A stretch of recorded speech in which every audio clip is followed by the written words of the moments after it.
పోలీసులు ఎఫ్ఐఆర్ నమోదు చేయడం లేదా మిమ్మల్ని స్టేషన్ నుంచి పంపించేస్తున్నారా?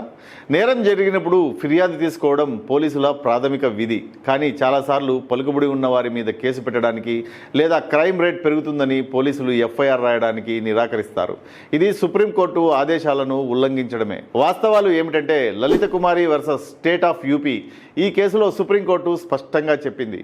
నేరం జరిగినట్టు ప్రాథమికంగా అర్థమైతే పోలీసులు ఖచ్చితంగా ఎఫ్ఐఆర్ నమోదు చేసి తీరాలి. చేయకపోతే సదరు అధికారిపై క్రమశిక్షణా చర్యలు తీసుకోవచ్చు. జీరో ఎఫ్ఐఆర్ నేరం ఎక్కడ జరిగినా సరే మీరు ఏ పోలీస్ స్టేషన్లో అయినా ఫిర్యాదు చేయవచ్చు. వారు మా ఏరియా కాదు అని అనడానికి వీల్లేదు. వారు కేసును నమోదు చేసి సంబంధిత స్టేషన్కు బదిలీ చేయాలి. అది వారి బాధ్యత. దీనికి పరిష్కారం ఏమిటంటే ఎస్పీ డిఎస్పీ గారికి ఫిర్యాదు చేయవచ్చు. స్టేషన్లో ఎఫ్ఐఆర్ నమోదు చేయకపోతే మీ ఫిర్యాదును రిజిస్టర్ పోస్టు ద్వారా మీ జిల్లా సూపరింటెండెంట్ ఆఫ్ పోలీస్కి పంపండి. బిఎన్ఎన్ఎస్ సెక్షన్ 173(4) పాత సెక్షన్ సిఆర్పిసి 154(3). ప్రైవేట్ కంప్లైంట్ ఒకవేళ ఎస్పీ దగ్గర కూడా పని జరగకపోతే మీరు నేరుగా మీ ప్రాంతపు మెజిస్ట్రేట్ కోర్టుని ఆశ్రయించవచ్చు. మెజిస్ట్రేట్ సంతృప్తి చెందితే వెంటనే ఎఫ్ఐఆర్ నమోదు చేసి విచారణ జరపాలని పోలీసులకు ఆదేశిస్తారు.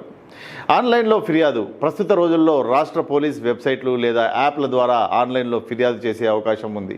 అక్కడ రికార్డ్ అయితే పోలీసులు దాని నుంచి విస్మరించలేరు.